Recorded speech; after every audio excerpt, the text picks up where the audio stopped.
The soft life. It's a social media trend about taking a more gentle approach to life. To live the soft life, you are kinder to yourself, you forgive your mistakes, you romanticize your life, and you prioritize your mental health.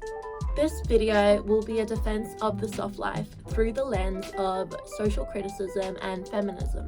To explain why I think the soft life movement is so important, I'm going to discuss media's toxic depiction of what it takes to be a successful woman, the dangers of hustle culture, and that the reason people reject the soft life is often because of trauma or societal pressure.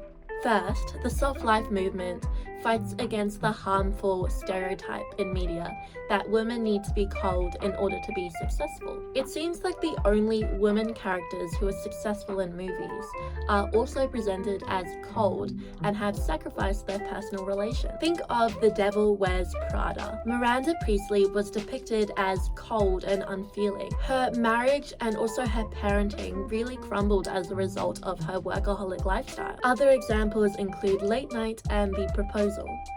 The leading women in all of these films are disliked or feared by their co-workers due to being heartless, as demonstrated in the quotes on screen. For example, a co-worker in The Proposal says to his boss, played by Sandra Bullock, that she is allergic to pine nuts and the full spectrum of human emotion. And if women are successful yet not presented as cold and hardened, the writers do so almost as if making it a joke.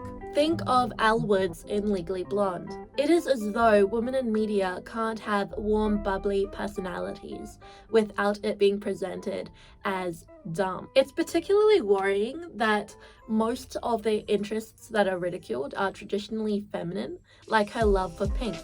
When we see her wearing all her pink suits, we are encouraged to kind of laugh at the fact that she is so typically girly yet so successful, as though acting in a traditionally feminine way somehow means that you're not so smart or you're not so successful, which is a really damaging message for young viewers. There's almost this implicit suggestion that womanhood means stupidity. By comparison, the soft life encourages us to be warm and gentle on our journey towards success.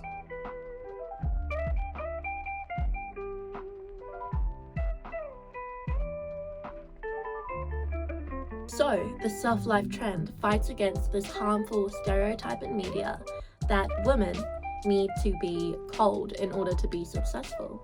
Next, another reason the soft life is so good is because it's a rejection of the toxic hustle culture. This is defined by Urban Dictionary as the glorification of working very long hours in hope of reaching one's professional goals while having a disregard for their health and relationships with loved ones. We live in a no pain, no gain society where suffering for your work is almost seen as a badge of honor. The soft life advocates against working to a point of suffering. This in turn makes you a more productive employee because you need rests to be productive. So really embracing the soft life actually destabilizes this toxic hustle culture.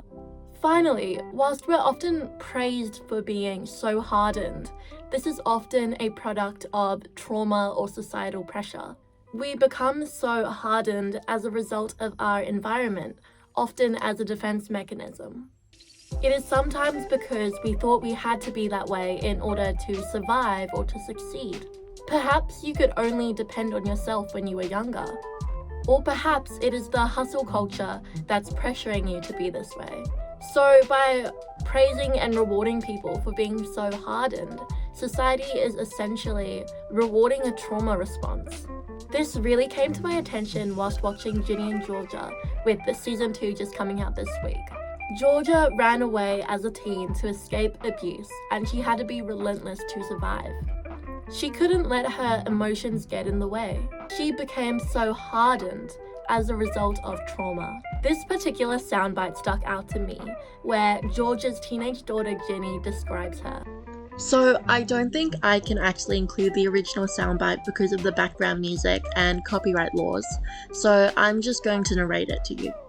Ginny says, "My mum has had to be hard. She hasn't had the luxury of being soft."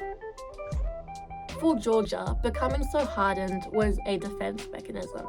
Embracing the soft life is almost a way to recover from this trauma, giving yourself permission to exit the fight or flight mode.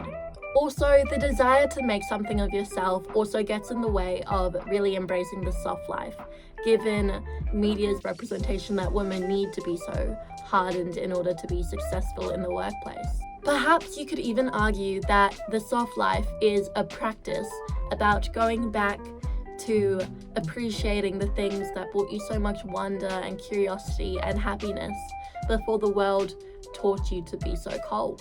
So that's why I think the soft life is a great movement. It rejects media stereotypes that women need to be so hardened in order to succeed professionally. It rejects the toxic hustle culture, and it is a way to recover from trauma and societal pressure.